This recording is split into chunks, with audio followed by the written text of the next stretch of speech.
no podemos teorizar sobre cómo sería un futuro anarcocapitalista porque ese futuro no es un porvenir, sino que es un por hacer, y lo tendríamos que hacer en un entorno, en un proceso evolutivo de libertad, todos los seres humanos cooperando unos con otros y desarrollando sobre todo nuestra creatividad empresarial para dar solución a los diferentes problemas. Luego no podemos saber cómo sería ese futuro porque dependerá de un conocimiento empresarial y creativo humano que todavía no ha sido generado y que solo puede generarse en un entorno o proceso de libertad.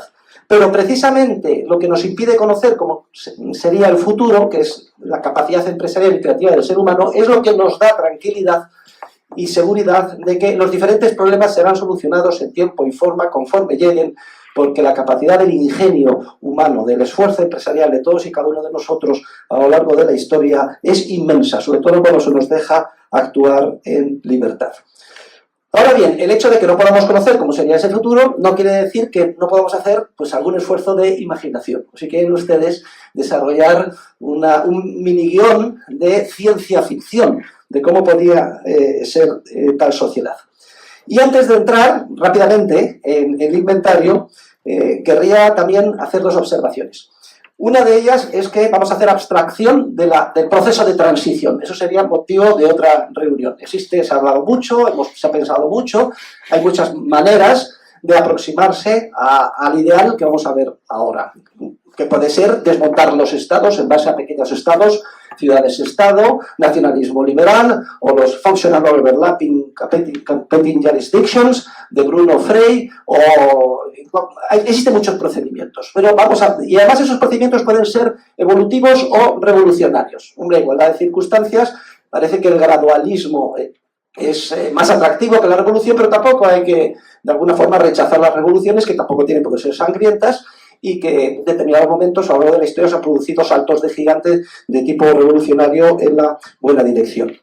Y dejando al margen el tema de la transición, no podemos decir más aquí y ahora, también tenemos que hablar del tema del vacío, es decir, el proceso de transición hacia donde queremos ir, y vamos a comentar ahora.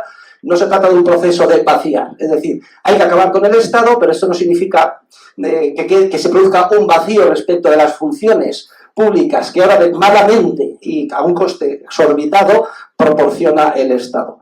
Luego hay que dar una palabra de tranquilidad a todo ese ejército de funcionarios probos que hoy pues, se dedican a dictar sentencias o a mantener el orden público, funcionarios de la Guardia Civil, etcétera, y explicarles que en un entorno de libertad como que debemos de lograr, su labor sería mucho más moral, mucho más efectiva, mucho mejor para el bien público de lo que están haciendo ahora, pero sin que esto suponga rechazar de plano el esfuerzo que están llevando a cabo aquí y ahora. Bien, y dicho esto, pues vamos a empezar ya a coger el toro por los cuernos. ¿Y cómo podemos imaginar esta sociedad? Vamos a ver, les hago a todos la siguiente sugerencia. Yo continuamente tengo el cerebro en chip anarquista. Yo continuamente, desde que me levanto hasta que me acuesto, el cerebro en chip anarquista. Siempre. Y por tanto, en todas las relaciones en las que intervengo en todos los ámbitos, imagino cómo sería esto en una sociedad anarquista. Y eso es lo que les pido que hagan todos ustedes a partir de hoy. Hay que cambiar el chip a la anarquía y entonces ir pensando, ir imaginando. Es muy importante porque esto es algo altamente creativo. Se darán cuenta cómo se enriquece su vida, cómo aparecen continuamente nuevas sugerencias, nuevas ideas de tipo creativo y de tipo empresarial. Bueno, y lo que he hecho, como está el asunto muy de moda, ayer nuestro flamante, creo que ya será presidente nuevo del gobierno Sánchez, dijo que iba a respetar los presupuestos del Estado que antes había aborrecido. No es para menos porque son los presupuestos horribles. Lo que propongo hacer es lo siguiente. He cogido todas las partidas de los presupuestos con todas las funciones del Estado y ahora muy rápidamente vamos a enumerar y vamos a ver cómo podrían ser desde el punto de vista anarquista, cómo se podrían llevar desde el punto de vista anarquista. Bueno, pues vamos a ver. El 60% del presupuesto, el 50% del presupuesto son tres partidas. Pensiones, sanidad y educación. Eliminar la intervención del Estado en estos tres ámbitos no plantea ningún problema. Porque es que además no solo tenemos claro a dónde queremos ir, sino que además ya se ha desarrollado el camino de cómo llegar a ese sitio. No me puedo extender, pero todos sabemos que es perfectamente posible pasar a un sistema privado de capitalización y que además a través de procedimientos democráticos se ha llevado a cabo en diferentes países como el Reino Unido, etc. El presupuesto de las pensiones son 140.000 millones. en los presupuestos del Estado, lo que equivale a 12.000 millones de euros al mes. Esa es la nómina de las pensiones. Sanidad, 3/4 de lo mismo. Allí donde se da libertad, pues la gente sale corriendo del maravilloso sistema de sanidad que dicen que es el mejor del mundo. España tiene no solo, es el país con más kilómetros de AVE del mundo, sino además es el país en el que se hacen más trasplantes del mundo, o sea, son mejores que nadie. Pero sin embargo, cuando se da la oportunidad para que la gente elija, por ejemplo, en el caso de los funcionarios del Estado, entre el 80 y el 90% de ellos, y son más de 2,5 millones, entre los que me incluyo, por cierto, cada año deciden salir corriendo del sistema público e irse al sistema privado. Ya le dije a Laschetti, distinguido exfuncionario actualmente exiliado en el extranjero en una universidad libertaria de Centroamérica, llamada Francisco Marroquí, que por favor, que lo que había que hacer era extender esta libertad a todos los ciudadanos de Madrid, y en su momento se negó y eso le costó el cargo, como es lógico. Pero no hay mal que por bien no venga, porque gracias a eso recaló en Guatemala. La sanidad, para que se hagan ustedes una idea, equivale en España a 6 meses de nómina de pensiones, es decir, que viene a ser unos 70.000 escasos millones al año. ¿Y educación? Bueno, pues la educación ya saben ustedes que es la gran demanda de todos los estados con la finalidad de hacer o de garantizar un continuo lavado de cerebro a la ciudadanía para tenerla sometida al oprobio y a la presión y a la bota estatal. Y aquí hay un acuerdo entre todos los partidos. Todos los partidos están de acuerdo en que la educación tiene que ser estatal. Es uno de los graves errores de esa aberración del pensamiento que es el liberalismo clásico desde el siglo XIX. Ya saben ustedes que el liberalismo, uno, es pecado, para empezar. A ver, Paco Cabella, es importante, que el liberalismo es pecado. En segundo lugar, el liberalismo es teóricamente imposible.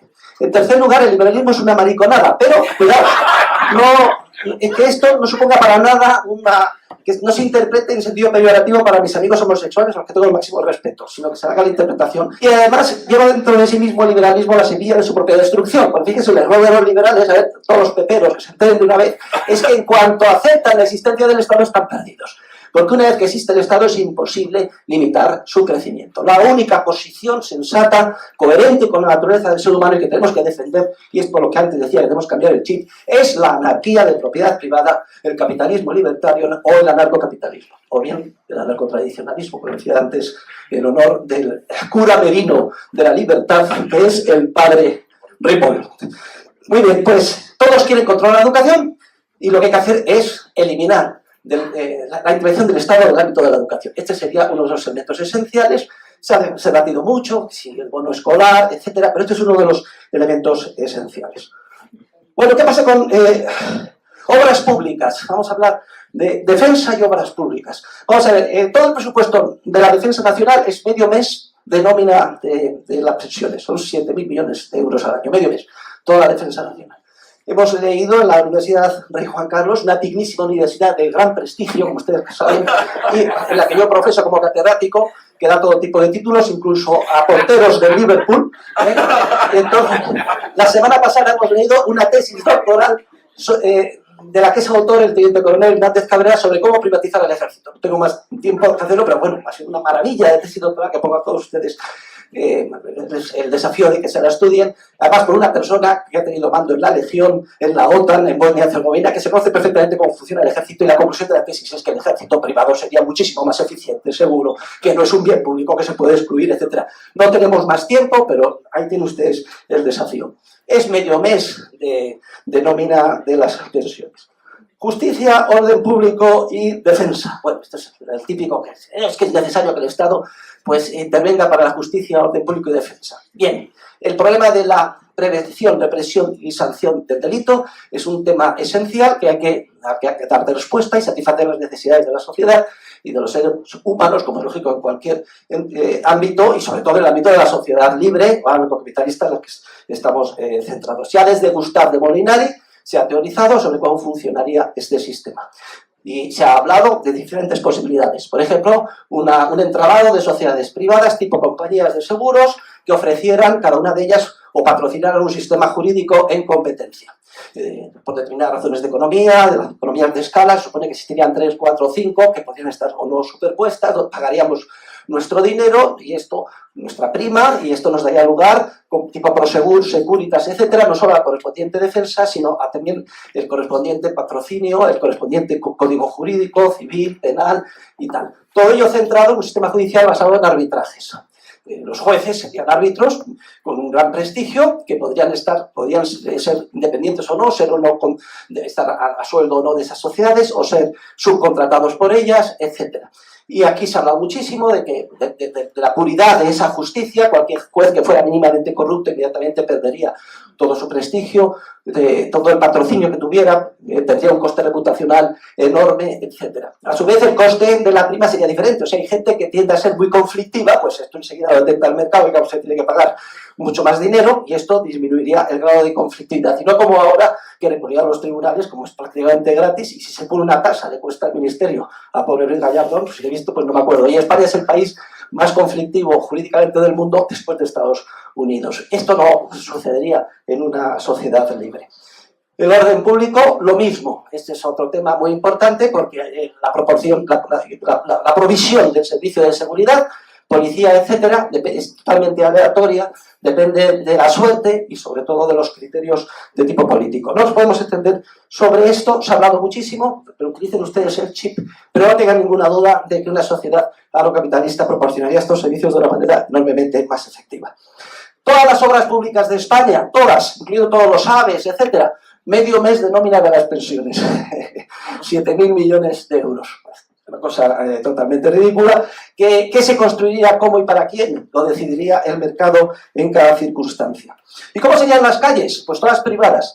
Sí o no, porque también cabe concebir zonas francas, que de manera voluntaria se hiciera un pool, por aquí se puede pasar, por aquí no se puede pasar, pero sí que, dicen ustedes, el chip sería distinto, o sea, no podríamos ir a donde quisiéramos en cualquier momento, sino que si yo quiero ir a Navarra, pues tendría que apretar un botón por ordenador y la correspondiente agencia de viajes ocuparse de todos los permits o permisos, si es que voy a ir en avión, en tren, o voy a pasar por determinadas autopistas con los correspondientes seguros, circunstancias, seguro de que si voy por allí voy a poder volver, si tengo un accidente, para evitar todos los problemas de efectos externos, de inmigrantes, favelas, que llegan a un sitio y luego no se quieran marchar, etc. O sea, aquí tenemos todo un mundo que se nos abre. Curiosamente, explicando esto a Mario Vargas Llosa, quedó el hombre horrorizado. Entonces yo no voy a poder salir a pasear por el centro de Madrid cuando me dé la gana. Yo le dije, hombre, tanto como eso, pues posiblemente no, pero si eres residente del centro de Madrid y eres copropietario de la correspondiente urbanización, sí. Oye, pues ya esa sociedad no me parece bien, porque yo quiero ir a donde me dé la gana en cualquier momento. Y digo, oye, es que eso no sucede en ninguna casa particular. Tienes que cambiar un poco de filosofía. Como es lógico, la seguridad en la sociedad anarcocapitalista sería infinitamente superior a la que es ahora. Porque no existiría gran hermano, como presumía supongo que próximamente cesado pues, el director de la agencia tributaria, a ver si lo cesan ya, supongo que el lunes ya no estará diciendo nuevos impuestos y soy gran hermano y solo de todos ustedes. Eso no existiría, pero sí lo que habría un flujo de información y de control muchísimo mayor a la hora de controlar a las personas que llegan, dónde están, cuándo se van, etcétera, todo ello a nivel privado. La seguridad en las carreteras, les recomiendo que lean todos los trabajos, por ejemplo, de Walter Block. Las carreteras serían mucho más seguras, mucho más eficientes, con muchísima menos problemas de polución y efectos externos, y sobre todo con muchísima menos siniestralidad y muchos menos muertos. Desde luego se desarrollarían sistemas. La tecnología, esto es muy importante, va a favor del mundo anarcocapitalista, esto es muy importante. Tú te subes en tu coche, no se aceptaría que la gente fuera en coches, en carreteras privadas, autopistas privadas, que no tuvieran el sistema de que nada más sentarse y simplemente por el aliento detectar si has bebido o no has bebido, qué drogas te has tomado o no, y si no el coche ni siquiera se enciende. Esto, entre otras muchas posibilidades técnicas que existen o que van a existir a la vuelta de la esquina. ¿Y cómo sería el tema de las armas y las ayudas al necesitado? También muy importante. Es que en sociedad, como hay libertad de armas, ven todo el mundo armado y venga todo tipo de asesinatos, locos que van a los colegios, etc. Sí y no, porque en un entorno privado, una de las principales decisiones que se puede tomar, a nivel de entrar en un cine, en un colegio, una organización privada, etc., es que no se aceptan armas. Y hay todos sistemas técnicos y senta y tiene usted que dejar su arma. O esta es una zona libre de armas. A lo mejor sí, o a lo mejor No. ¿Y qué pasaría con las cárceles? Aquellas personas condenadas por antisociales que no te dejan que no dejan que podamos cooperar libremente, etcétera. Bueno, tengan en cuenta que la mayor parte de los crímenes que están relacionados siempre con el Estado, de que si ha habido una mordida, de que si no sé cuánto, eso desaparecería. Los crímenes básicos serían los atentados contra la propiedad, los contratos, las estafas, etcétera. Y ahí, en esa sociedad anarcocapitalista, pues todo el entorno estaría, el entorno del entramado de la justicia estaría centrado en de alguna forma, recuperar a la víctima, ayudar a la víctima, reponerle lo que hubiera perdido, y estaría centrado básicamente en la víctima, y sobre todo en proteger a la sociedad de los criminales. Y aquí cabe concebir todo un entramado de cárceles subcontratadas privadas o incluso de reservas de criminales. Reservas de criminales es otro tema también del que se ha hablado, se ha imaginado, ¿no?, que si las reservas, por ejemplo en el Sahara, en sitios más o menos inhóspitos, y todas las personas, bueno, vamos a dejar allí en esa reserva, reserva zona A, B y C. Bueno, las reservas zona C, pues sería ya el acabo, se estaría ahí poco menos que pegándose tiros, pero bien vigilados para que la gente no salga, pero bueno, con un cierto entorno de libertad entre ellos, y tendrían también su orden espontáneo establecido entre ellos. Estoy hablando simplemente de ideas que estoy lanzando, que se han trabajado y se han analizado. ¿Y qué pasaría con el dinero y el Banco Central? Bueno, el Banco Central no existiría y el dinero sería privado, y como es lógico, yo estoy convencido de que sería oro, ya veríamos qué pasaba con la evolución, y los bancos todos operando con coeficiente de caja del 100%, porque el que no operara sería vaciado a la velocidad de la luz en un segundo, por la propia ciudadanía, no hay ninguna duda. Investigación, desarrollo, cultura, televisión y radio, que también se lleva, pues eso, un mes de coste de las pensiones. Esto no tiene ningún sentido, no habría nada de esto llevado a cabo por parte del Estado, porque el Estado no existiría. Calentamiento global, pues miren ustedes, calentamiento global, pues ya veríamos cómo evolucionar. Todo el que quiera, haga sus estudios, trata de convencer a la gente. Bien, hay sistemas para excluir, seguir la pista de los que puedan hacer daño, pruebas ácidas, contadores Geiger, etc. Pero en todo caso, nos da mucha tranquilidad, porque estos procesos, en caso de que existan, son muy lentos, y el mercado siempre ha demostrado a lo largo de la historia que es perfectamente capaz de adaptarse a este tipo de desafíos de una manera eficiente, y sobre todo con una información y un conocimiento de las generaciones futuras que va a superar enormemente, y a más riqueza y acumulación de capital la que tenemos ahora para enfrentarse a esos problemas, que son problemas artificiales, no en cuanto que yo me declare negacionista, que no necesariamente, sino son problemas artificiales que de alguna forma se utilizan por los socialistas de todo tipo, de izquierdas y de derechas, como nueva bandera para justificar el estatismo, amargarnos nuestras vidas ahora en función de supuestas generaciones futuras. Pues miren, en vez de rasgarse las vestiduras y con lágrimas de cocodrilo respecto del calentamiento global, deje usted de jorobar a las generaciones futuras con el sistema de las pensiones basado en el reparto, que eso sí que es dinero contante y sonante.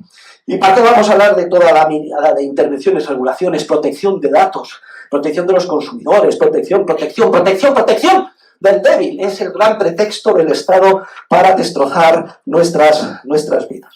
Y todas las otras políticas públicas, agricultura, pesca, industria, energía, alimentación, comercio, turismo, pymes, etcétera, todas ellas, como dicen en Galicia, al carajo.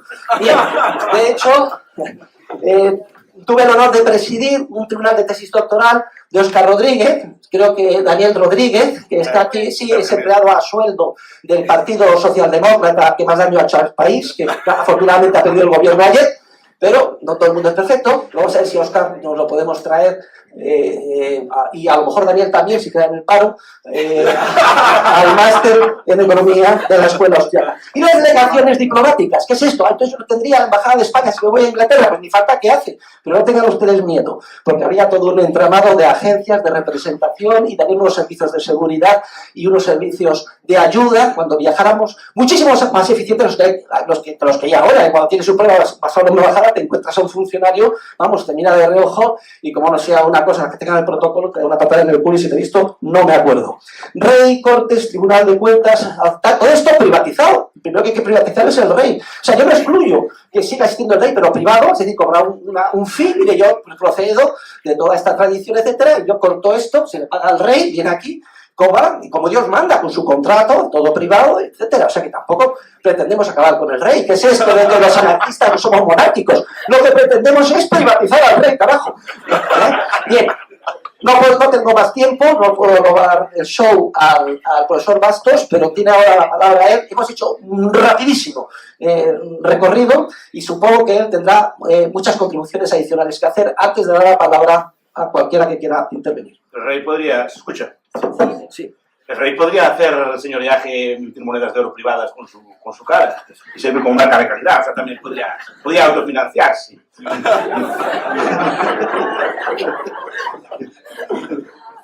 Bien, vamos a ver. El profesor Roberta, el cual es un honor inmerecido para mí estar, detalló las principales políticas públicas, las principales áreas de intervención del Estado y las fue criticando una por una.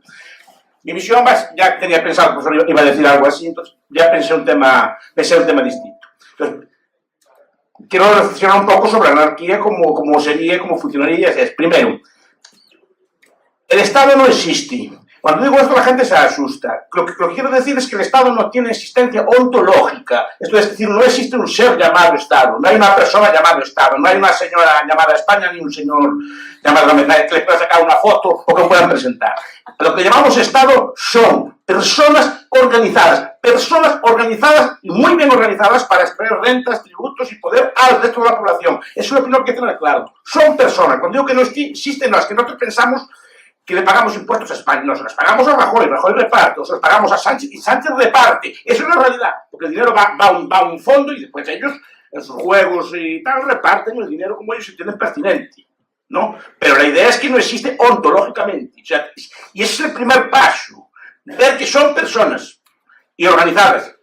Y si esas personas vivió el ser humano el 99% de su historia. Desde que hay Solo desde que hay historia escrita que curiosamente coincide con la historia del Estado. Creo que James Scott en un libro reciente. La historia normalmente es la historia del Estado, no de lo que había fuera del Estado, que también el 90% del territorio históricamente estaba fuera del dominio estatal y el 99% del tiempo fuera del dominio estatal. Ese tipo de personas se instauraron en su momento, organizadas, y ahí está la clave que vamos a discutir, organizadas en anarquía. Es otra cosa también a la gente le sorprende. Cuando yo hablo de anarquía, hablo de que se eviten el uso de medios políticos para gobernar o coordinar una sociedad. Como saben ustedes, Franz Oppenheimer, en un libro célebre que se llama El Estado, distingue que en cualquier sociedad hay medios económicos y medios políticos. Los medios económicos son aquellos que se basan en intercambio libre y pacífico entre las partes, y los medios políticos son aquellos que implican el uso de la violencia. Bien, dentro de los gobernantes no se dan medios políticos, se dan medios económicos. Medios, lo que hacen es, imaginen, por ejemplo, no quiero hacer metáforas ni cosas por el estilo, pero imaginen una banda de bandidos, una banda de gángsters. ¿Cómo se organizan entre ellos? ¿Se conocen cuatro? ¿Cómo se organizan entre ellos? En anarquía. O sea, se juntan, se conocen en un bar, se juntan, entre ellos seleccionan al más capaz para dirigir la operación, pero están en anarquía, cualquiera de ellos puede marchar. Cualquiera de ellos puede matar al jefe en cualquier momento. Si no, por ejemplo, todo lo que estudia la ciencia política, de la ciencia del golpe de Estado, toda la ciencia, por ejemplo, las coaliciones políticas son anárquicas en esencia. Es decir, son anárquicas, es decir, dos partidos se juntan, lo acabamos de ver esta semana, o se separan y echan abajo gobiernos. Es decir, se coordinan entre ellos, bien por medios económicos, por sueldos, por dinero, por corrupción. La corrupción, la gente piensa que es una cosa particular. La corrupción en muchos países del mundo, lo explica muy bien Bueno de Mesquita, lo explica mejor que yo, es una inherente a la política, porque sirve para coordinar a la clase política, sirve para hacerlos partícipes del botín, y para tenerlos quietos y poder deshacerse de ellos en cualquier momento, para poder coordinarlos, para unirlos. No lo explico yo, está más que explicado en la ciencia política, solo hay que leer una poca, ¿no? Entonces se coordinan bien por ideas, que también es otro medio anárquico, por ideología también puede funcionar, por códigos de honor, que también pueden funcionar, por reglas no escritas, que se pueden funcionar, y después por dinero. Entonces ya hay anarquía dentro del gobierno. Lo que pasa es que precisamente porque son anárquicos, están tan bien organizados. Si un jefe quisiera gobernar por mandato ese tipo de cosas, no sería capaz. Un Estado como el español no sería capaz de ser gobernado, incluso internamente, por mandato. Tiene que ser coordinado por ese tipo de reglas, acuerdos y con lealtades. Si no, tenemos una historia, todos los ejemplos, cuando algunos le dan una orden, simplemente la desobedecen, un golpe de Estado y echa abajo el Estado. Pues es anárquica, en el sentido de que nadie manda en los demás. A lo mejor no es fácil de entender lo que estoy diciendo. Pero es anárquica, entonces ya está la anarquía ahí. La anarquía además existe en muchos otros sitios. Los estados entre sí también son anárquicos. Entre sí. Es decir, la comunidad internacional, y además, y eso es algo que también cualquier estudioso de las relaciones internacionales sabe. El libro clásico de Henry Bull, la sociedad se llama así, la sociedad anárquica, porque en el mundo de los estados entre sí no hay un estado que domine por mandato a los demás estados, sino que se coordinan entre ellos con acuerdos, entre ellos reparten, dan al más fuerte avanza más débil, pero los débiles se unen y echan abajo, pues son los equilibrios europeos cuando se juntan estados pequeñitos y echan abajo uno más grande. Entonces, también operan en anarquía. Pero anarquía es la mitad. ¿Una empresa es anárquica o es árquica? ¿Una iglesia es anárquica o es árquica? Son anárquicas. La empresa, el obrero, mañana puede decir que no va y no va. No hay quien lo haga ir. Pierde el derecho que tiene a cobrar el sueldo, pero se va cuando quieren. El patrón o el jefe no opera con órdenes, opera con incentivo, le paga y si no, y al revés, ¿no? Cuando le dejan de pagar, deja de ir, etc. Pero es anarquía, porque no hay poder real, no hay medios políticos dentro. Y una iglesia es igual, salvo que use la fuerza. Una iglesia se puede entrar, se puede salir, se puede cambiar, se puede uno borrar, etc. Y muchas iglesias funcionan durante cientos y miles de años en anarquía y duran. O sea, primero, no es nada imposible o impensable. La anarquía ya la tienen ahí, la tienen en un montón de sitios, solo que no los quieren ver. Porque no dicen todo lo contrario. Entonces, ¿podría funcionar la sociedad anarquista? Pues, pero ya está funcionando. Así, pues, Huerta habló de las cárceles. No, las cárceles, incluso las cárceles, en muchas cárceles del mundo hay más delito dentro que fuera. Se demuestra la capacidad del Estado de poner orden, ¿no? Y Skarbek, en un libro reciente, dice que precisamente para los propios presos de defenderse tienen que montar organizaciones privadas dentro de las cárceles, tienen que montar gangs, tienen que montar bandas, porque si no, entras en anarquía, porque si no, en muchos países del mundo pasa, en España pasa, en Estados Unidos pasa en muchos sitios, porque si no, los presos están indefensos, porque el Estado no es capaz de protegerlos dentro de una cárcel, igual que hay más droga dentro de la cárcel que fuera de la cárcel, en muchos países del mundo. Eso demuestra que si no es capaz de proteger ahí, mal asunto.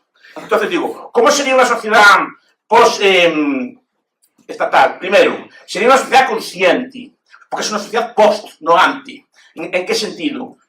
Yo siempre digo que el Estado, en buena medida, se basa en la fuerza, etc., pero en buena parte de su fuerza se deriva en la creencia. Esto es, lo que dije yo, la primera frase que dije, que creen en el Estado, es brutal, porque piensan que están dándole dinero y que dan su vida,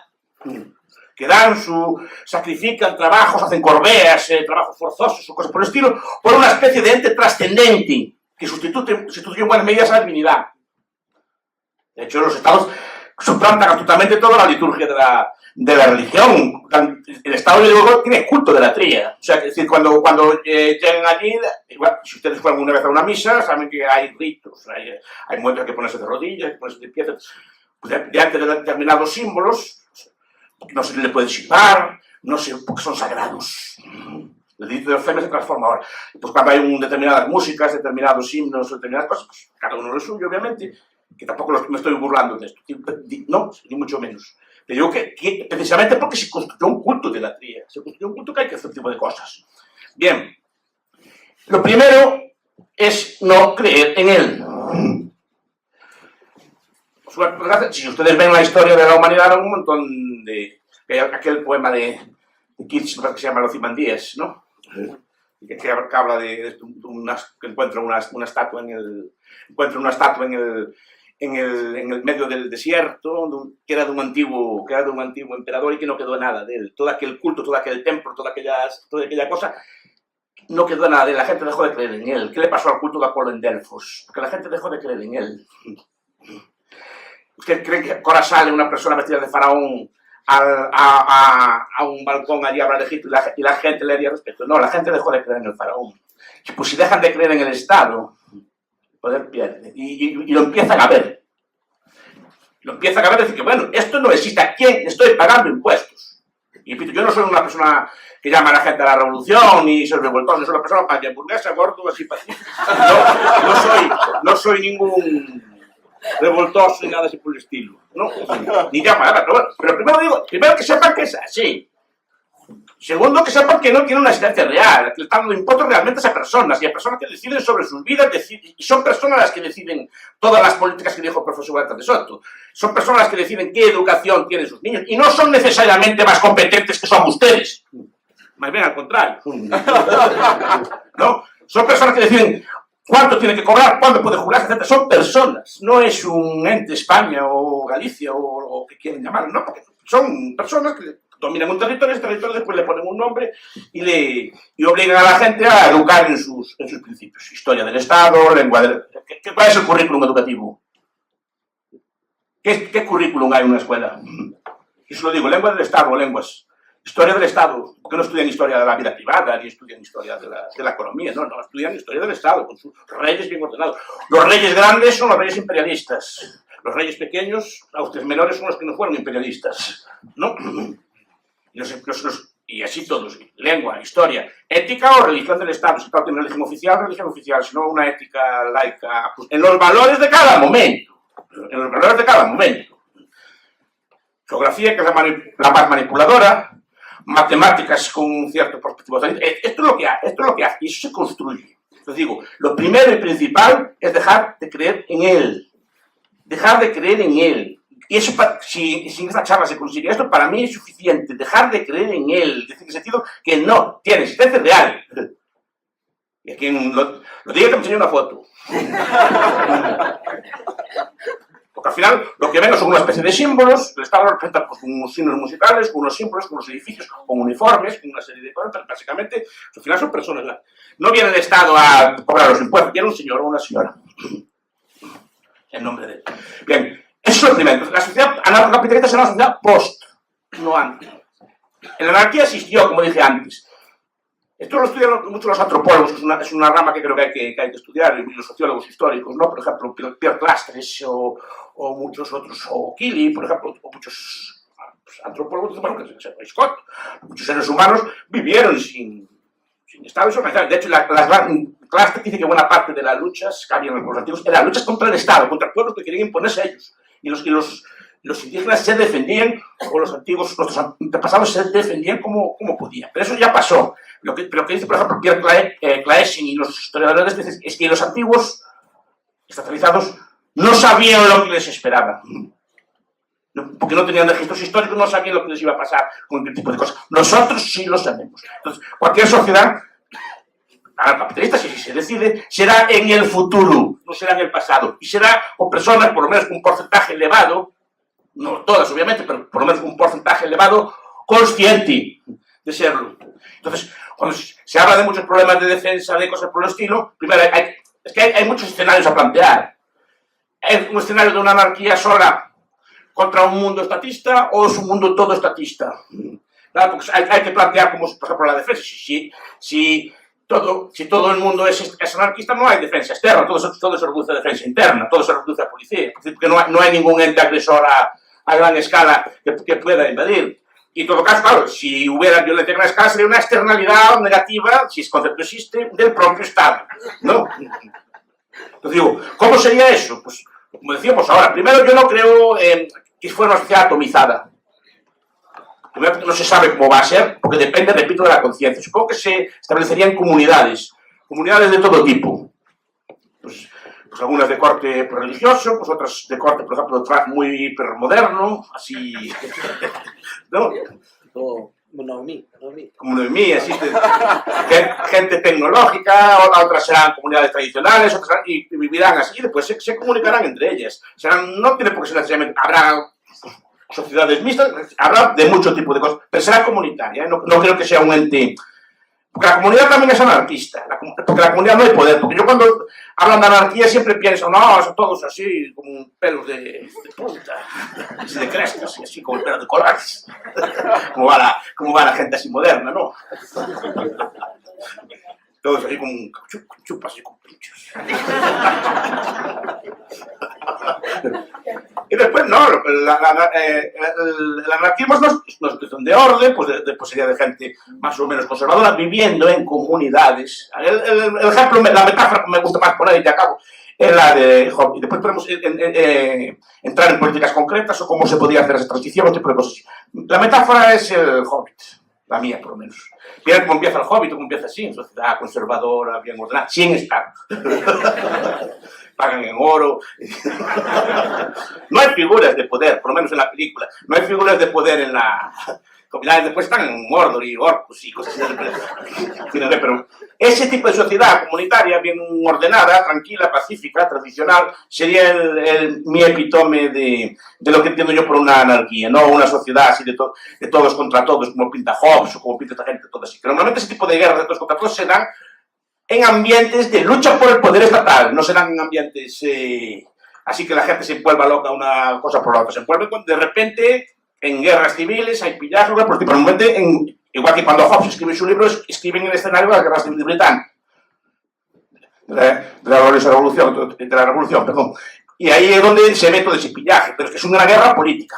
Bueno, yo quise quedar esto claro. Que la anarquía está omnipresente, o sea que no es nada utópico, ni raro, ni cosa por el estilo. De hecho, que estamos en anarquía.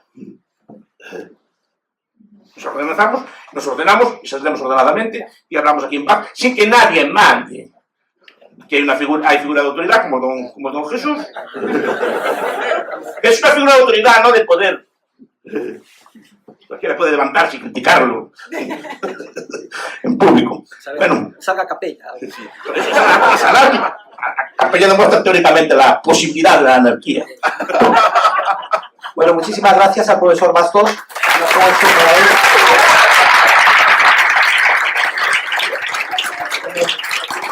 Bien, tenemos 20 minutos para una intervención ordenada. A mí lo que me gustaría es que levantara la mano el que quiera decir cualquier cosa con mucha rapidez y lo diga en voz alta, porque no vamos a ir pasando el micrófono. Venga, profesor Rayo. A ver, varias preguntas. La primera, es verdad que la humanidad ha vivido más tiempo en anarquía que fuera de ella, pero que se viviera en anarquía no significa que se viviera en libertad. Fuera de los estados, lo que teníamos eran en muchos casos clanes tremendamente opresivos de la libertad individual. Entonces, en ese sentido hay autores, incluso liberales, que plantean, no digo que lo compartan, pero que plantean el Estado como un avance frente a la represión interna que tenían los clanes a través del establecimiento del Estado de Derecho. ¿Qué opináis de eso? En segundo lugar, el Estado puede ser una externalidad negativa de otro Estado, efectivamente, pero puede haber grandes incentivos a que ese sistema de externalidades negativas se quede enquistado y se autoalimente entre sí. Y tercero, la idea de que, lo que has comentado al final, de que la violencia suele ser un producto de la lucha por el poder político, si extendemos la concepción de poder político al establecimiento del poder político, también se puede dar en monarquía esa violencia para someter y esclavizar a otros. De hecho, la tesis de James Scott es que las sociedades se resistieron frente al establecimiento de estados, pero porque había gente que quería imponer estados para esclavizar a esas personas. Entonces, cómo todo eso se conjuga en una sociedad post-estatal, anarquista, y soléis decir, también el profesor Horta de Soto suele decir, que el liberalismo es imposible porque el Estado no se puede limitar y ha fracasado numerosas veces en limitarse, pero el anarquismo también puede revertir en estatismo y no por eso deja de ser posible. Bien, bueno, le doy la palabra, pero yo simplemente decir que lo peor que puede pasar con una sociedad anarquista es que evolucione como estamos ahora, es decir, que se reintroduzca otra vez el Estado. O sea, no tenemos nada que perder, solo podemos ganar, acabar con las cadenas, como decía Marx. Bien, el gran pretexto de los estatistas, y así lo han montado toda la teoría de la ciencia política, es que el Estado es un avance frente a la situación previa natural de la lucha, el hombre es un lobo para el hombre, de todos contra todos. Pero esto ya carece de base ni histórica ni científica, y la teoría económica ha demostrado ya que el Estado no puede funcionar y que es un sistema continuo generador de desorden, de violencia, de muerte, de genocidios y de guerras. Es decir, es que, claro que, vamos a ver, no debemos de pensar que se está proponiendo una sociedad idílica y perfecta. Tal cosa no existe. O sea, habría conflictos de todo tipo, etc. Lo que se está diciendo es que el procedimiento anarquista de resolución de esos conflictos es mucho menos sangriento, mucho menos violento, más efectivo, más moral y más pacífico que el que existe ahora. Esa es simplemente lo que se está defendiendo. De todas maneras, estoy seguro que el profesor Bastos quiere también hacer algún apunte. Quiero hacer algún apunte, sí. Primero, el argumento del clan es cierto. Puede ser que fuera una situación individual, es una situación en el pasado. yo lo uso no como argumento, como sociedad ideal, lo uso como argumento de factibilidad, no como argumento de deshabilidad, porque el argumento que se usa contra el anarquismo es que es imposible. Yo digo es posible, puede ser no deseable, eso podemos discutirlo, puede ser no deseable, pero no que es imposible, que es muy distinto. Y después ahí empezaremos a discutir qué es lo que es deseable y no, y de dónde viene el concepto de libertad civil y ese tipo de cosas así. Y pues también es una construcción, el concepto de libertad civil moderna es una construcción contra el Estado. Precisamente para limitar frente al fenómeno del Estado ese concepto de libertad, de individualismo, por esto se cree así. Pero digo, eso está en el pasado. Bien, entonces digo, la anarquía será de darse en el futuro. Entonces en el futuro tenemos una sociedad ya construida totalmente. Entonces diríamos, ¿sería posible que una ente anárquico, la empresa de Nozick, por ejemplo, la agencia de seguridad de Nozick, si pusiera los demás? Yo lo veo muy difícil. Pues muy difícil porque, primero, la sociedad no sería hasta el pasado. Aquellos pueblos pues, que eran conquistados por imperios o por no irían incorporados a los Estados Unidos. Son anarquistas, como pueden ser ustedes, como puede ser usted, por lo menos que saben del tema, que están conectados por red, conscientes. En cuanto lo vieran, lo verían venir. Segundo, hay mucha posibilidad de virar esa situación. Es decir, que sería una sociedad, con una agencia. Primero, estamos suponiendo que la agencia sería como un Estado, pero sin Estado. O sea, ocuparía dentro de un Estado. No piensa, por ejemplo, que podría ser perfectamente discontinua. Podría ser perfectamente discontinua. Yo, por ejemplo, tengo un seguro con el profesor Huerta de Soto, de vida, pero después, por venir en avión y pagar con la visa, tengo otro seguro de vida, son superpuestos. Lo tengo en muchas otras cosas. Y además tengo seguridades superpuestas en muchos sitios, etc. Es decir, no. En cuanto una empresa empezara a hacer eso, las demás personas serían conscientes y lo harían. Además, no solo eso, es que empresas normales pueden derivar también en agencias de protección. Por ejemplo, una iglesia, se lo digan por ejemplo los musulmanes, puede derivar en una agencia de protección relativamente fácil, ¿sí o no? Que no lo es. En principio no es una agencia de protección, pero si se ve amenazado, se puede derivar. Y se pueden establecer muchas formas, además que hacen. A resistir toda una teoría, por ejemplo, de la guerra de guerrillas, resistir, por ejemplo, toda una teoría de resistencia tipo Gensarp o tipo Saul Alinsky, de resistencia contra el Estado. Hay mucha teoría que se puede usar para frenar esa agencia. Además, me extrañaría cuál sería la primera agencia que empezar. Y sobre todo que las agencias la dejaran. Y sobre todo, otra cosa principal. Porque la agencia iba a ser la única que funcionara bien. ¿Por qué esa agencia tan mala, tan maléfica, no iban los gángsters o los de la agencia a matar al jefe y quedarse con el negocio? No sé si me explico. Porque tiene que ser la única que funcione bien. ¿Por qué no puede haber un golpe de Estado dentro de la agencia? ¿Por qué no puede haber traición dentro de la agencia? Porque supone que va a ser ella la única que va a ser capaz de mandar a los demás, y las demás agencias van a ser tontas, ¿no? Que van a dejarse gobernar. Y el resto de la población, una población consciente, va a dejarse gobernar. Ese es el argumento de Nozick. Lo discutimos mucho, es un tema interesante, pero ¿por qué? Eso en el pasado pasó, es cierto, pero es que a día de hoy la historia no tiene por qué repetirse. Bien, tenemos que dar más posibilidades. Paco, y también... Venga, Paco. Desgraciadamente he tenido que salir un momento y estoy seguro que justo en ese momento habéis reconocido los problemas que podría tener el anarcocapitalismo. Estoy seguro que lo habéis hecho. O tal vez no. Entonces, ¿creéis que el anarcocapitalismo no tiene ningún tipo de problema? Y por otro lado, si queremos llegar a él, mejor lo defendemos o lo vendemos diciendo esto es la maravilla, esto es casi el nirvana, dentro de las limitaciones humanas, claro, o siendo un poco más honestos y diciendo, pues esto tal vez sea muy difícil. El Estado es malísimo, el Estado es puñetero, pero hay algo que claramente es buenísimo, y es el sobrevivir, porque existen y mira que nos cuesta matarlo, y mira que nos hacen caso. Y ojalá la gente, como dice Miguel Ancho, tuviéramos todos un talante anarquista, pero aquí tenemos un sesgo brutal, en que nos hemos reunido todos los que somos, y probablemente no todos. Nosotros dudo que llegamos a poder con el resto del mundo. Sí, no, pero estaría fuera, pero precisamente lo que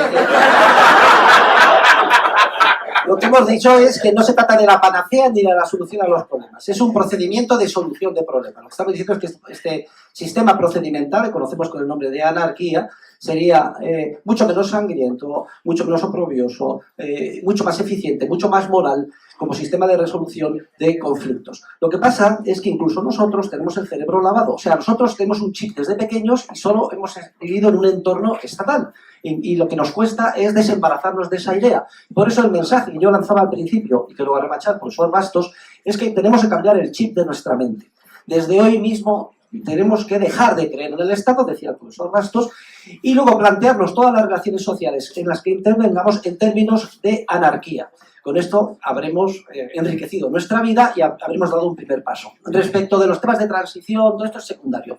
Daros cuenta que voy a poner un ejemplo que le encanta a Paco Capella. 10 personas aterrorizadas tenían un líder que pensaba que les iba a salvar y resulta que lleva muerto sacrificado, y fíjense ustedes la que se ha organizado después de 2000 años. Ya, somos nosotros aquí muchos más de 10 personas, no estamos asustados y desde luego no tengamos ninguna duda, ¿no? Vamos, yo estoy absolutamente convencido. El futuro de la humanidad o será postestatal o no será. Sí, bueno, claro que tiene problemas, ya los discutimos muchas veces. No soy, vamos, yo por lo menos intento ver todos los lados de la cuestión y estamos aquí hablando en un ambiente también partidario. Para un día que pueda hablar en un ambiente partidario, tengo que venir a sopesar los argumentos a favor del Estado. Yo no estoy aquí, no gano. Pero bueno, claro que lo sopesamos, estoy todo el día leyéndolos, el 90% de la ciencia política es así, el 90% de la economía es así, el 95, el 98, el 99, y de la sociología lo mismo. Claro que los estoy considerando. Lo que pues digo que el combate no tiene que ser de proponer una sociedad anarcocapitalista ya, mañana, sino que es un proceso de construcción intelectual, y por eso primero hay que, y es buena la labor que hace Paco, ver los objetos, o hacer radio, ver las críticas, a ver cómo se pueden solucionar, porque si no, no tienes que ofrecer algo también en alternativa, tienes que explicar todo tipo de cosas. Primero tienes que explicar que es factible. Entonces, claro que tendría problemas a corto, pero básicamente yo creo que es un problema de ideas también. Una sociedad, hipotéticamente, que no va a ser anarcocapitalista, pues habría mucha menos violencia, porque tendríamos el principio del NAP. No, o sea, teníamos el principio de no agresión. Entonces, que no, seríamos mucho más pacíficos, respetaríamos la propiedad privada, no robaríamos, pues seríamos gente productiva, ahorradora, seria y cosas por el estilo. Es muy probable que ahí se diera el problema, pero primero hay que convencer a la gente de esto, claro, pero el problema es cómo luchar y luchar contra un entorno que repito, yo lo tengo también. Yo muchas veces, claro que soy consciente y estudio y leo estas cosas, pero claro que vivimos en un entorno estatista. Yo muchas veces, claro, todavía estaba discutiendo si Rajoy no. A ver, es mi trabajo aparte, no, pero claro, al final te metes en los debates del día a día, no puedes escapar del día a día, tienes que discutir, pues si son buenas subir las pensiones o bajarlas, son cosas estatísticas, tienes que estar todo el tiempo viendo allí. Pero otra cosa es que el combate tiene que ser, o la lucha tiene que ser de ámbito intelectual explicando, pues esto, pues, y creo que la escuela austríaca ayuda mucho. Por ejemplo, a mí me ayuda mucho el concepto de individualismo metodológico. Solo los individuos existen y operan. Ahora, otra cosa es que las personas puedan tener imaginarios y creer en entes imaginarios o en cosas imaginarias y creer que éstas operan y actúan. Los ateos esto lo entienden muy bien. Porque ellos no creen en esa divinidad actuante. Yo soy ateo, pero soy ateo del Estado, no soy ateo del otro. No, digo que aplico los mismos conceptos que aplica un ateo a la divinidad y a la Iglesia, que dice que es un cuento, que es una cosa así, la desvela, y yo la aplico solo que la aplico al Estado. Pero la Iglesia en muchos sitios, las iglesias en muchos sitios son voluntarias, las otras cosas, no sé, bueno. Bien, había, sí, pues, rápidamente. Mi pregunta es de índole más etimológica, porque la palabra anarquía, si nosotros, o sea, en la universidad hay un gobierno, hay una jerarquía, en el Instituto Juan de Mariana también hay un gobierno, una jerarquía, en la empresa hay un gobierno, en la iglesia hay un gobierno, sí hay eso, es decir, que sea un gobierno voluntario, no deja de ser un gobierno y por tanto, ¿por qué usa la palabra anarquía?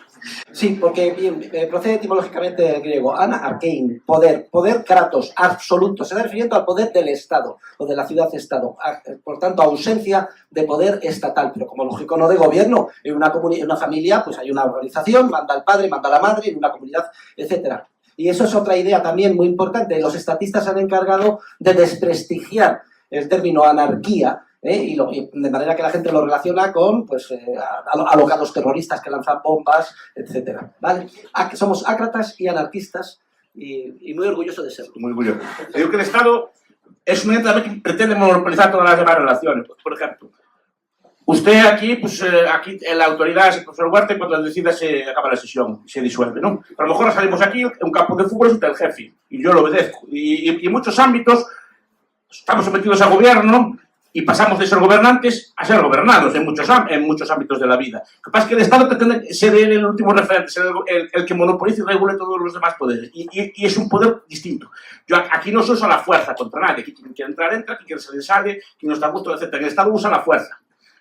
muy bien explica el libro del profesor Werner, ¿no? de la naturaleza de la autoridad política, ¿no? El origen de la autoridad política. Pues está ahí, siempre usa la fuerza, esa es la diferencia. Pues dije al principio que el Estado usa la anarquía, usa la fuerza, usa la violencia, en última instancia la usa. O que se apoya también en la creencia y se apoya en otros sentidos. Pero la ratio último, lo que discutían los romanos, que me gusta mucho hablar, ¿no? ¿Qué es más importante que el hierro o el oro? Lo tengo claro, es el hierro. El poder está en el hierro. El poder está en la boca del fusil. Ahí tenía más razón. A ver, que había más personas que querían hablar sobre el tema de los romanos. Yo siempre pongo el ejemplo de que este debate podría ser un debate de esclavos de una granja en la antigua Roma. Y claro, podrían decir, había gente pragmática. Hombre, es que resulta que el amo nos va a dar, en vez de 100 latigazos, 80. ¿Qué opináis? Y todo el mundo dedicados a estas cuestiones pragmáticas. Me parece muy bien y es un avance que en vez de 100 latigazos te den 80. Pero lo importante es que seamos todos conscientes de que somos esclavos y que tenemos que quitarnos de encima la tiranía del Estado cuanto antes. ¿Quién más quería hablar? Sí, venga. Yo quería hacer dos comentarios. Sí. Una pregunta un poco personal. Al profesor Bastos, yo no creo en el Estado, pero en junio ya me vuelve otra vez la creencia cuando tengo que pagar el impuesto de la renta. ¿Pero quién le quita la renta? El Estado, pero... El Estado no. Al final, en última instancia... No, Montoro, pero que afortunadamente... Vienen dos hombres o dos mujeres armados y tú vienes a pagarlo. Pero eso está a sueldo de los gobernantes, de la clase gobernante, a sueldo. O sea, y una pregunta un poco personal al profesor Huerta. ¿Cuándo nos va a deleitar con su obra magna que está describiendo? Bueno, es que estoy haciendo un pequeño cambio porque va a ser una teoría general del anarcocapitalismo, lo que era antes Tratado de Economía Política Moderna, que es lo mismo, en pocas palabras. Sí. Sí. Nozick, en su libro Estado, Anarquía y Utopía, habla de primero una sociedad anárquica, después una sociedad con un Estado, y habla del Estado extramínimo, y hablando que la única función que podría tener es la justicia y esta conmutativa. sí. Después está el último capítulo, Utopía. Sí. Entonces, ¿algún comentario al respecto? Lo que pasa es que no hace parte de un punto de vista que repito, que la gente se va a dejar. Esa agencia protectora va a imponer si nadie va a protestar, no se van a hacer organizaciones que protesten contra esa agencia, sobre todo una asociación consciente. Porque parte de una especie de anarquía es como Rawls, parte de velos de ignorancia, parte de una sociedad así que no... Son anarquistas, pero no son anarquistas conscientes. Yo trato de explicar que el anarquista o el liberal o el libertario, lo que sea, tiene que ser consciente. Por lo menos parte de él, saber que es anarquista y saber que aquello que está haciendo lo vea y lo detecte como una agencia que se opone. Cosa que Nozick, por ejemplo, no hace. Nozick piensa que la agencia se impondría porque sí, los demás así obedecerían y se dejarían dominar. No habría formas de resistencia a ese tipo de agencia, que hay muchas, como acabo de decir. Entonces ese es el problema que yo le veo a Nozick. Y después, claro, la justicia... Bueno, pero el tema de la justicia está muy tratado. La justicia de siempre ha sido una justicia, por decirlo de alguna forma, comunitaria y privada, que es el origen de los jurados, en la antigua Roma, etc. Luego ya se corrompe con la intervención del Estado. Y después está el libro de Bruce Benson, que es Justicia sin Estado, como es traducido al español, que también puede ser de lo más sugerente para muchos. Más preguntas, más intervención. Sí, rápido. Yo mi pregunta es acerca de cómo se implementaría el anarquismo, ya que, por ejemplo, el comunismo siempre habla de la destrucción del Estado, pero antes de qué pasa con el socialismo. Mi pregunta es, ¿el anarquismo debe pasar por una fase previa? Bueno, habla sobre el tema de la transición, de cómo se llegaría al anarquismo. Bueno, este es un tema que ya he dicho al principio, que sería objeto de otro seminario, la transición. Lo importante es que cambiemos el chip y nos demos cuenta de que somos esclavos del Estado y dejemos de querer en él. Más intervenciones, sí. Yo quería preguntar si como desde el lado filosófico, ¿cómo sería la estructura vital de una persona que está ahí? Porque estamos presuponiendo que tiene que ser hiperconsciente y tiene que manejar todo el rato un montón de información. Pero es que eso no va a pasar, o sea, es imposible que uno desde el momento en el que nazca sea anarquista conscientemente, ¿no? Y eso precisamente es como donde está el punto débil, como por ejemplo, cuando ya solamente usted ponía el ejemplo de que no puedes caminar por donde quieras. Si la vida es como una ecuación entre saber a qué atenerme y creatividad, en este sitio no sabes mucho a qué atenerte y entonces no tienes como las bases mínimas para poder desarrollar también tu creatividad, ¿no? Es una pregunta. No, bueno, si estamos ya en la sociedad anarquista postestatal, no hay ningún problema. Tú ya naces de pequeño en tu familia, en tu entorno, te parece lo más normal del mundo tu comunidad, el jardín al que puedes ir, al que no puedes ir. Anda, que eso es que tenemos. Hemos conseguido un permit y vamos a ir a Mallorca. ¿Te parecería lo más normal del mundo? Lo que estás planteando quizás es el problema de la transición hacia esa situación, partiendo de una situación en la que estamos totalmente con el cerebro lavado a través del Estado. Sobre el tema de la transición también habría mucho que hablar. Sí, a ver. Lo que es, sí, que hacer una sí, hay hay dos vías de transición. Una, en el sentido, lo que plantea Wemer, en el sentido de crear algún tipo de micro-estado que empiezan aquí, que se vaya extendiendo, tipo un país tipo Liechtenstein, una cosa así. Una cosa así es una cosa que se plantea, que no sé, sitios altamente civilizados, en el sentido de que no sean sometidos inmediatamente a agresión, ¿no? Un país en un entorno suizo, una cosa por el estilo. O bien puede hacer transición, por ejemplo, por tecnología. Se puede discutir esto también, ¿no? El tipo blockchain y cosas por el estilo. Blockchain, por ejemplo, la cripto, pero no solo la criptomoneda, la certificación privada de propiedad, por ejemplo. ¿No? Todo ese tipo de elementos de comunicación que eliminan cosas pueden hacer que el Estado muchas cosas sea innecesario. Igual que determinadas tecnologías de defensa, determinadas tecnologías de defensa, dificultan mucho el poder de los Estados. Eso, por ejemplo, hay un autor que está relacionado con el Instituto Mises, con Mises de Estados Unidos, que se llama Martin Van Cleven. Tiene un libro que se llama Rise and Fall of the State, que explica que las nuevas armas, la tecnología de la defensa, ahora abarata muchísimo la defensa y dificulta mucho el control de los Estados. Lo discutí con el profesor Perellada una vez. La parte del arsenal que tienen los ejércitos, por ejemplo, es barroco. En el sentido que no vale para nada, como explica Mericaldo. No vale para nada porque un portaaviones o tropas de montaña en Francia pues no tienen gran utilidad, ni siquiera los cañones modernos. Las armas modernas son de otro estilo. Y las armas modernas permiten la defensa y impiden que el Estado se imponga, por ejemplo. Fórmulas tipo Estado Islámico, no en el sentido, obviamente, que no me gustan, no, obviamente son criminales, pero sí como están organizados. Fíjense, se organizan en eso. Lo explicó muy bien un autor que se llama John Gray, en un libro que se llama Al-Qaeda, lo que significa ser moderno. Al-Qaeda es la cosa más moderna que existe. No es una cosa, es anticuada en sus ideas, pero moderna en la forma de organizarse. Como usa la propaganda, como usa la cosa. Y 4 o 5 de estos yihadistas pueden alborotar un país entero. Y contra eso los Estados, por ejemplo, tienen muy difícil defensa. Si tienen unas pocas personas conscientes de esto. Entonces, ¿cómo sería la transición? Pues sería una transición, primero, leyéndolo, entendiéndolo. Leyendo, pues claro, requiere una contraeducación, y una contraeducación bastante completa, porque por desgracia tenemos que saber de todo. De todo, porque al final, claro, los pioneros de estas cosas tienen que saber de historia, tienen que saber de literatura, tienen que saber de economía, tienen que saber de sociología, tienen que saber de derecho. Claro.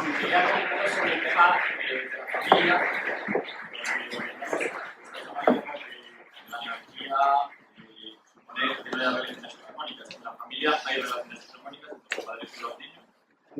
Y yo considero que no se confundimos, supongo que sí, que es legítimo corregir, pero bien. Sí, depende de cómo la defina la violencia. La familia, digamos, es un grupo que justifica determinadas violencias. Me gustaría un poco las dos opiniones. La gente que está por la discusión de la familia, ¿cómo la entender? Sí, eso es... ¿Un favor a la causa de la anarquía o no? No, vamos a ver, los más peligrosos son los que se hacen con el poder del Estado y destruyen a la familia. Yo soy padre de 6 hijos y abuelo de 8 nietos y los que vengan, porque además subvenciono con 10.000 euros cada nieto que no venga. Pero desde luego, yo visualizo una sociedad anarquista que lo que hace es reforzar precisamente esos vínculos familiares y comunitarios. No se excluye que quieran hacer una reserva, pues yo qué sé, de amor libre o contra la familia, etcétera, y que eso pues se pruebe en competencia con otros esquemas. No tengo ninguna duda de que lo que al final preponderará pues es la familia tradicional evolutiva. O sea que, precisamente porque defiendo a la familia, soy anarquista. Y no sé si tenemos que dejarlo, pero a mí me gustaría terminar con unas palabras. Estaba en el sótano escuchando la terminación de la sesión anterior.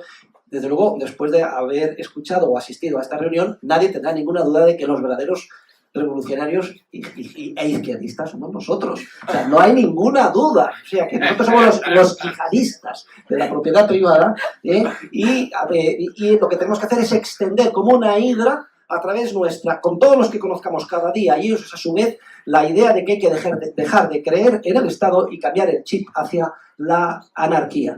Y de manera que el día de mañana la anarquía deje de ser una utopía y recordemos al Estado como lo que es, una oscura, tétrica y muy dañina para la civilización reliquia histórica. Muchísimas gracias a todos.